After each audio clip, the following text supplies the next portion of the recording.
আসসালামু আলাইকুম রহমতুল্লাহি ওবারাকাতু। প্রিয় দর্শক, আশা করছি আল্লাহ তাআলার অশেষ মেহেরবানিতে আপনারা সকলেই অনেক অনেক ভালো আছেন। শুরু হবে বিচার জিন ও মানুষের। দাঁড়াতে হবে জিন আর মানুষকে মহান রব্বুল আলামিনের সামনে। তোমাকে ডাকা হবে তোমার নাম ধরে। মুসনাদে আহমদ ও আবু দাউদ শরীফে হজরতে আবু দারদা রাদিয়াল্লাহু তাআলা আনহু রাসূল সাল্লাল্লাহু আলাইহি ওয়াসাল্লামের একটি হাদিস বর্ণনা করেন। রাসূল সাল্লাল্লাহু আলাইহি ওয়াসাল্লাম বলেন, কিয়ামতের দিন তোমাদের নাম ধরে ডাকা হবে, সাথে বাবার নামও, কাজেই তোমরা ভালো নাম রাখবে। হজরতে আসমা রাদিয়াল্লাহু তাআলা আনহা বলেন, আমি রাসূলুল্লাহ সাল্লাল্লাহু আলাইহি ওয়াসাল্লামের পবিত্র জবানে শুনেছি, কিয়ামতের দিন সবাইকে এক জায়গায় জড়ো করা হবে। তখন ফেরেশতারা যে কোনো আওয়াজ দিলে সবাই তা শুনতে পাবে। তখন একজন ফেরেশতা ঘোষণা করবেন, সেই সব মানুষেরা কোথায় যারা সুখে দুঃখে আল্লাহর গুণগান গাইত। এই ঘোষণার পর একজন দুজন করে বড় একটা দল দাঁড়িয়ে যাবে, তারা বিনা হিসাবে জান্নাতে চলে যাবে। তারপর ঘোষক আবার বলবেন, সেসব লোকেরা কোথায় যারা রাতের বেলায় আরামের ঘুম ত্যাগ করে আল্লাহ তাআলার ইবাদত করত। ঘোষণা শুনে দাঁড়াবে আরও একটি দল, তারাও বিনা হিসাবে জান্নাতে চলে যাবে। এরপর ঘোষক ফেরেশতা ঘোষণা করবেন, কোথায় সেই লোকগুলো যাদেরকে দুনিয়ার শত ব্যস্ততার মাঝেও আল্লাহ তাআলার থেকে উদাসীন করতে পারত না। এবারও একদল লোক দাঁড়াবে, তারা বিনা হিসাবে জান্নাতে চলে যাবে। তারপর জাহান্নাম থেকে বের হয়ে আসবে একটা লম্বা করদান। সে খুঁজবে অপরাধী তিন ধরনের মানুষকে। সে খুঁজবে যারা দুনিয়াতে অহংকার করে বেড়াত, দম্ভ নিয়ে চলত, মানুষকে কষ্ট দিত, তাদেরকে খুঁজে খুঁজে জাহান্নামে নিক্ষেপ করবে।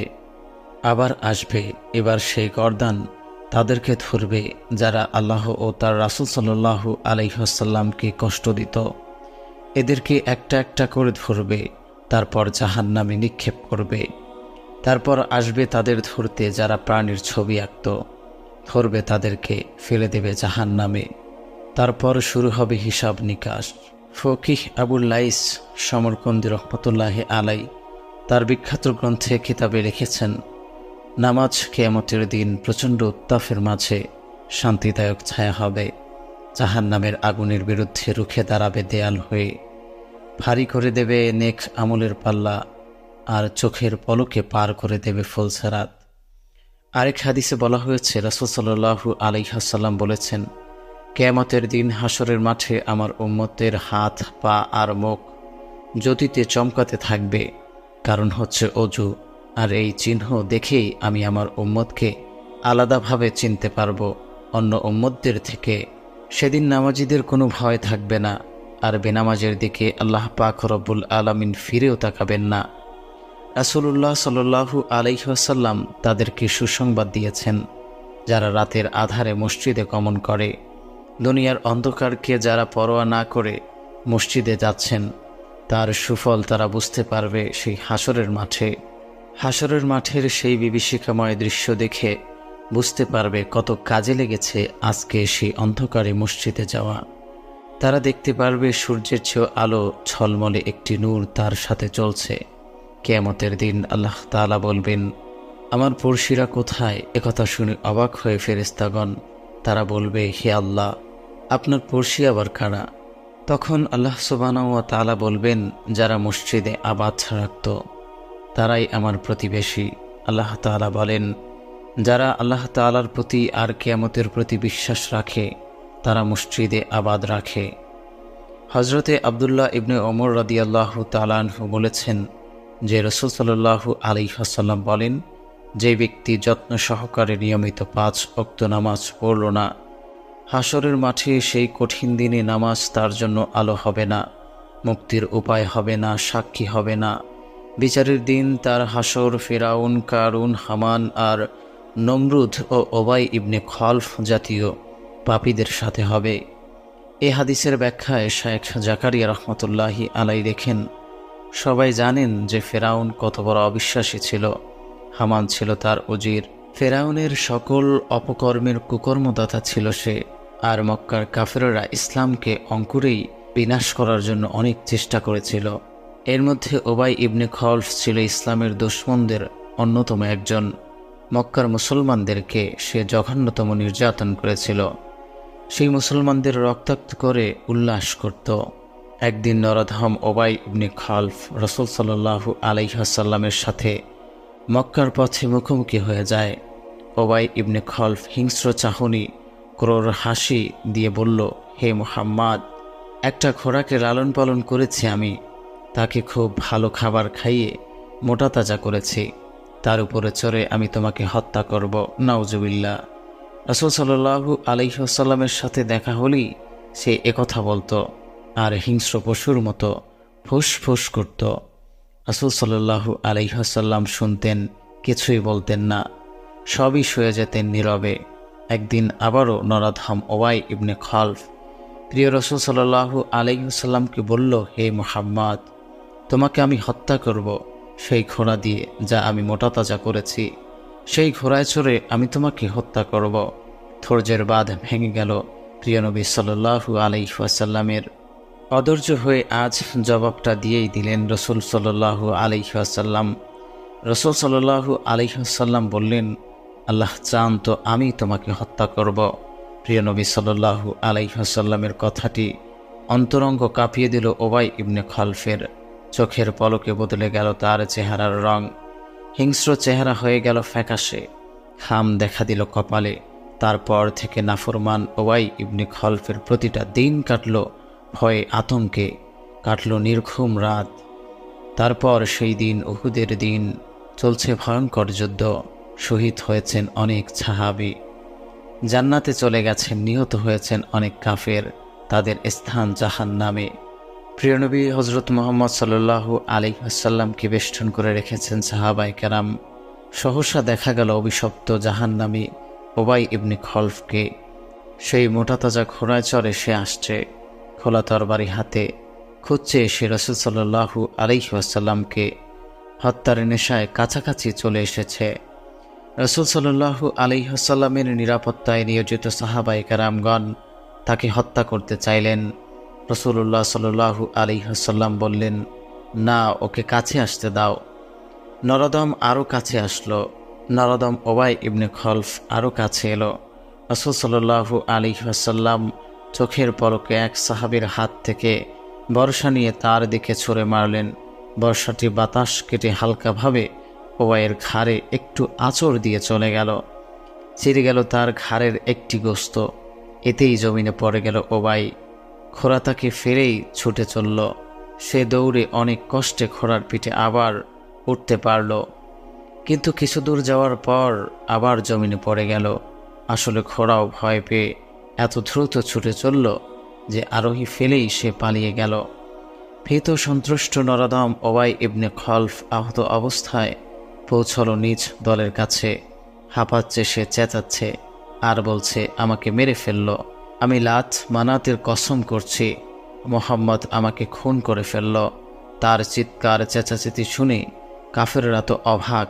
তারা বলল, তুমি এমন গাধার মতো চেঁচাচ্ছ কেন? তোমার আঘাত তো মারাত্মক কিছু নয়, এটা এমন কি আঘাত, সামান্য আঁচড়। আর তুমি যেভাবে চিৎকার করছো মনে হচ্ছে তোমার দেহ অর্ধেক কেটে ফেলেছে।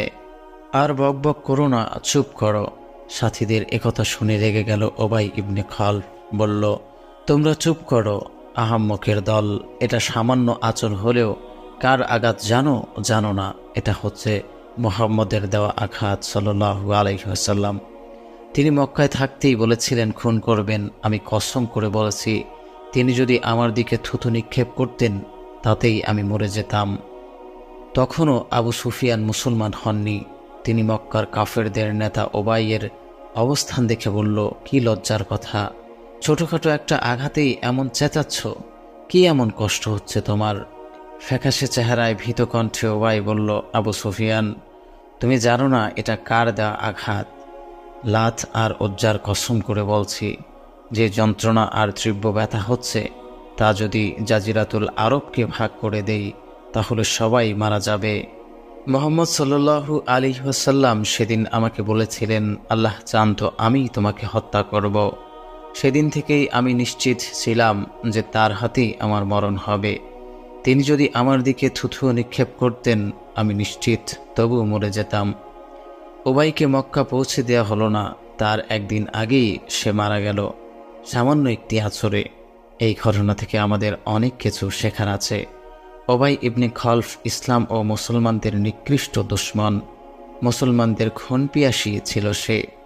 এমনকি রাসূল সাল্লাল্লাহু আলাইহি ওয়াসাল্লামকে হত্যার পাকা নিয়ত সে করেছিল। কিন্তু দেখুন, রাসূল সাল্লাল্লাহু আলাইহি ওয়াসাল্লামের কথার উপর কত গাঢ় বিশ্বাস ছিল তার। রাসূলুল্লাহ সাল্লাল্লাহু আলাইহি ওয়াসাল্লামকে নবী মানেনি, রাসূল সাল্লাল্লাহু আলাইহি ওয়াসাল্লামের নবুয়তের ঘোর বিরোধিতা ছিল সে। কিন্তু একথা জানি যে মুহাম্মদ সাল্লাল্লাহু আলাইহি ওয়াসাল্লাম যখন বলেছেন তখন তার হাতেই আমার মৃত্যু হবে, সেজন্য কোনো ভয়ানক আঘাত করতে হবে না, শুধু থুথু নিক্ষেপ করলেই যথেষ্ট। আজ আমাদের অবস্থা একটু চিন্তা করি। আমরা মুহাম্মদ সাল্লাল্লাহু আলাইহি ওয়াসাল্লামকে শেষ নবী ও শ্রেষ্ঠ নবী মানি। আমরা দাবি করি আমরা তাকে ভালোবাসি, কিন্তু বলুন তো, প্রিয় নবী সাল্লাল্লাহু আলাইহি ওয়াসাল্লামের কয়টি কথার উপর আমল করেছি? বরং তার নিষেধ করা বিষয়গুলোতেই আমাদের আকর্ষণ দিন দিন বাড়ছে। বলুন তো, এটা আল্লাহ তাআলা ও তার রাসূল সাল্লাল্লাহু আলাইহি ওয়াসাল্লামের নির্দেশের বিরোধী বিদ্রোহ নয় কি?